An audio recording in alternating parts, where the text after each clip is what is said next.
O meu plano era terminar com a minha família, assassinar todos e cometer o suicídio. Aos meus 15 anos, conheci a Maria Ângela, onde começamos a namorar, e durante 3 anos namoramos, e então aos meus 18 anos, né, a gente decidiu então casar.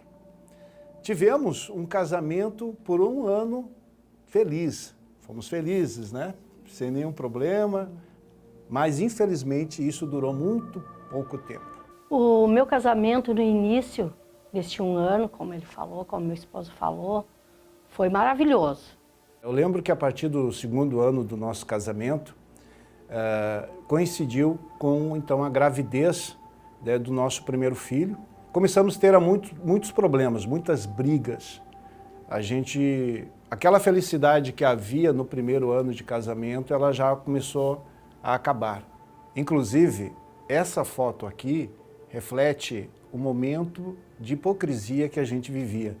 Ela é em torno de 2 a 3 anos do nosso casamento, e onde eu procurava mostrar para os familiares e amigos que tudo estava bem, mas não era assim não. Havia traições, brigas, eu já não me importava com a felicidade da minha esposa. As pessoas chegavam a dizer para mim, as minhas amigas, eu queria ter um esposo igual ao teu, porque ele não bebe, ele não sai, ele é um esposo dedicado, mas era só de fachada.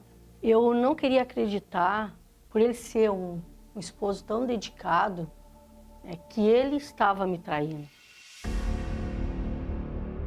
O ápice desse sofrimento foi justamente quando ela então engravidou do nosso 2º filho, uma menina.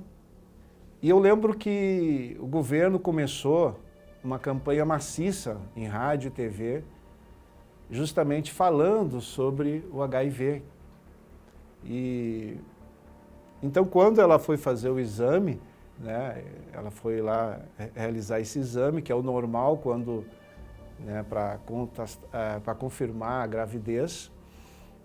E tamanha era a minha preocupação e o meu medo, que não foi ela que foi buscar o exame. Eu disse assim para ela, eu não sei se você lembra, eu digo, ó, deixa que eu vou lá pegar o exame.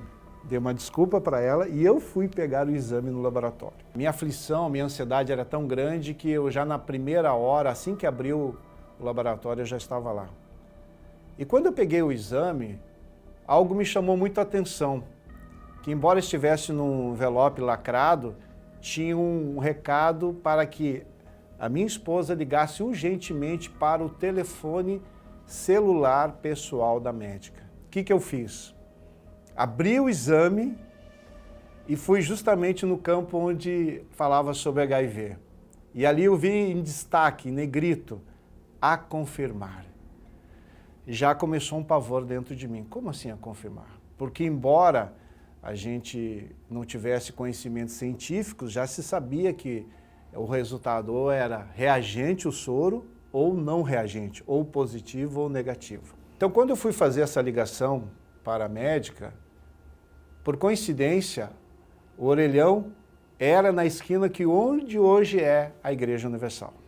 E cheguei nesse orelhão e a primeira coisa que eu fiz antes de ir para minha casa, já desesperado, eu liguei para a doutora.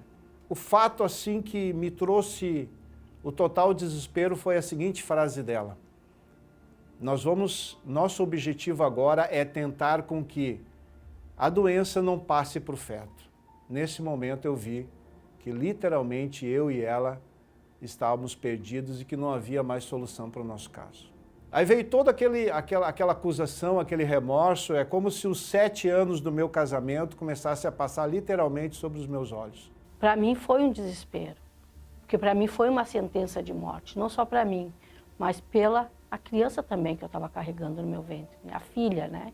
E eu saí de lá arrasada, de dentro daquele consultório. E quando chegamos em casa, eu questionei ele. Eu perguntei, mas da onde que eu peguei o vírus do HIV? Porque um dentista, eu disse para ele, ou tu, né? Ou foi de ti? E aonde ele pegou e disse para mim que eu te traí, sim. E no auge do meu desespero, eu recebi também um convite para ir na Casa dos Encostos. E lá, então, para que eu tivesse uma solução do meu problema, deveria realizar trabalhos. E nesses trabalhos, eu deixava a minha família com arroz e feijão, mas para fazer esses trabalhos na Casa dos Espíritos havia o filé mignon. Nesse período entre esse resultado, né, eu tinha um colega meu que me visitava lá na rádio e tal, e claro, a gente começa a transparecer, né, a situação. Desespero e tal. E aí eu entrei em depressão, fiquei por quase 15 dias praticamente sem...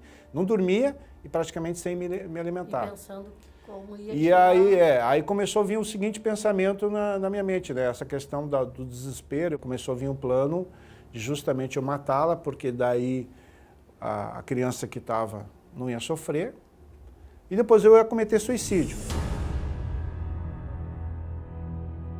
Através dessa chance que eu dei ao convite desse meu amigo, mesmo sendo contrário à Igreja Universal, mesmo não aceitando, inclusive, passar na mesma calçada da Igreja Universal à época, eu cheguei, então, numa terça-feira, numa reunião, então, da Igreja Universal.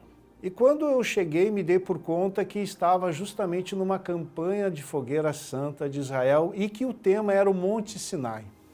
Eu que era contrário à igreja, a ofertas, a votos, e que inclusive criticava isso diante de outras pessoas, me deparei com aquela situação, brilhou nos meus olhos quando eu vi aquele pastor dizendo assim, você que tem algo que só Deus pode fazer, que é impossível, venha aqui e faça o seu voto com Deus, o seu sacrifício.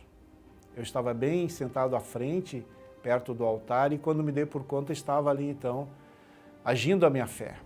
Eu entendi o seguinte, eu tinha duas alternativas, ou eu dava crédito para o altar, para o que aquele homem de Deus estava falando, ou então eu justamente ia cumprir o meu plano inicial, que era o quê? Acabar com a minha família, assassinar toda a minha família e cometer suicídio. Foi a primeira vez que eu fui sincero com Deus.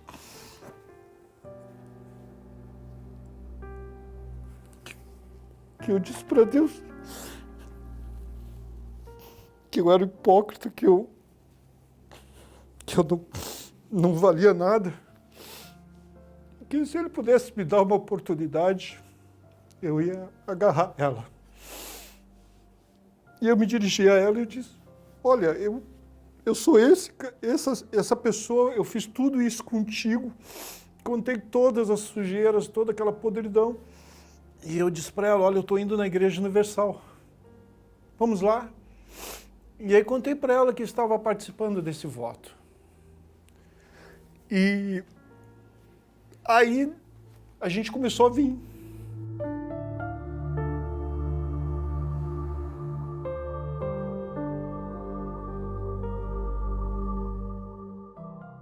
A gente começou a participar das reuniões e cada vez aquele desejo mais de vir à igreja, de vir, aquilo foi me fortalecendo e eu vi, não, tem uma chance, tem uma oportunidade, não é morte não é sentença de morte. Chegou o dia do sacrifício, a gente subiu ao altar, mas quando eu desci daquele altar eu já tinha certeza da cura. E nós tínhamos 15 dias após um exame marcado. Eu sei o que é sentir o peso de estar condenado, porque literalmente é como se tivesse uma tonelada sobre os meus ombros quando eu soube do HIV. Mas quando eu peguei aquele exame e que eu abri dela e deu negativo, e que eu peguei o meu e deu negativo, olha, eu pulava, eu gritava, aí o choro já não era mais de desespero, era um choro de alegria. Eu estava assim, uma pluma, eu estava leve, como se eu estivesse flutuando. E já agradeci a Deus, mas eu foquei em buscar o Espírito Santo. Porque eu entendi que não só a cura física era importante, mas acima de tudo a cura do meu interior, a mudança do meu caráter através da presença de Deus.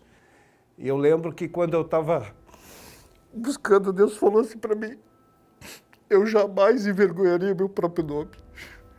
E entrou algo se moveu dentro de mim assim. Foi algo tão gostoso, tão maravilhoso. Eu sabia que era a presença de Deus. A presença de Deus era tão forte que eu já sabia tudo que ia acontecer. Eu estava em paz. Aquele peso do passado já não existia mais, não me importava mais nada. Comecei a olhar ela com os outros olhos. Eu já não olhava como uma simples mulher, como um objeto. Eu já tinha respeito, amor, carinho. Eu já olhava ela como um presente de Deus para mim. Através desse encontro com Deus, eu sabia também que, naquele momento, nunca mais a minha vida ia ser a mesma. E assim é o que tem acontecido até hoje. Nossa família foi, graças a Deus, reconstruída, né? Hoje a gente tem um casamento que eu considero um casamento abençoado por Deus. Eu que vivia sempre numa vida financeira limitada, hoje a gente tem uma vida financeira totalmente diferente. Temos conquistado, temos tido uma vida totalmente diferente de que tínhamos no passado.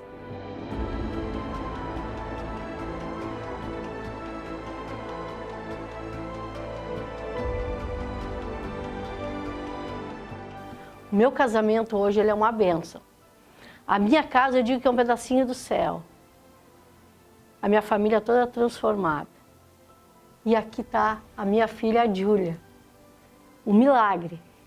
Era ela que estava na minha barriga. Ela é uma filha maravilhosa, que hoje também busca Deus. Hoje eu sei que o Espírito Santo me salvou desde o ventre da minha mãe e apesar das conquistas financeiras, a conquista profissional, a união da nossa família, a felicidade da minha família, a maior herança que meus pais deixaram é o Espírito Santo.